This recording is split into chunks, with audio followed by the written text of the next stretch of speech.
आई काळूबाई म्हणजे महाराष्ट्रातील एक महान शक्ती स्वरूप देवी, जिथे भक्तांमध्ये विशेष श्रद्धा आणि भक्ती बाळगली जाते. आई काळूबाईचा मूळ रूप आणि ओळख. आई काळूबाईला खऱ्या नावाने काळेश्वरी देवी म्हणतात, पण भक्त तिला आदराने आणि लाडाने काळूबाई असे म्हणतात. ती एक मातृदेवी, आदिशक्ती स्वरूप म्हणून पूजली जाते. भक्तांच्या श्रद्धेनुसार आई काळूबाई दुःख दूर करणारी, अडचणी मिटवणारी आणि संकटामध्ये मदत करणारी देवी आहे. तिच्यावर भक्तांचा विशेषतः विश्वास आहे.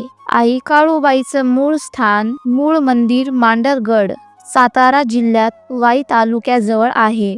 हे मंदिर 4650 फूट उंच डोंगरावर आहे आणि पुरंदर व पांडवगडाच्या परिसराला नजरेआड करतं. मंदिर 400 वर्षाहून अधिक जुने मानले जाते आणि त्याची पारंपरिक समृद्ध ऐतिहासिक परंपरा आहे.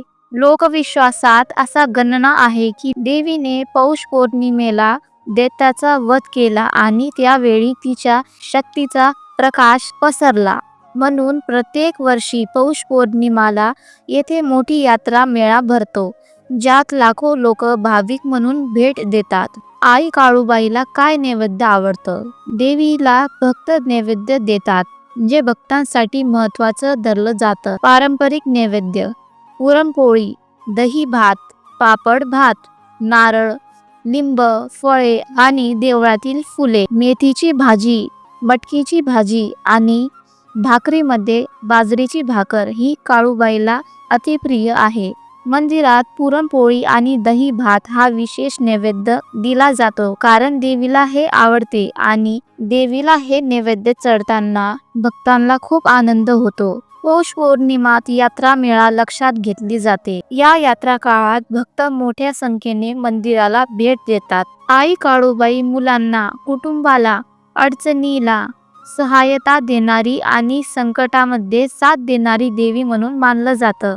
गावोगावी पिढ्यापासून आईला पूजलं जातं. विशेषतः आई काळूबाईचा भक्ती स्वरूप आपल्या आयुष्यात अडचणींना समोर जाण्यासाठी एक विश्वासाची शक्ती आहे. तिच्या चरणी आपले दुःख सोडून सुख मिळावे ही प्रार्थना करतात. जर तुम्हाला आई काळूबाईच्या बद्दल अजून माहिती हवी असेल तर मला नक्की कमेंटमध्ये सांगा. आणि हा व्हिडिओ तुम्हाला आवडला असेल तर आमच्या चॅनलला सबस्क्राईब नक्की करा. जय काळेश्वरी.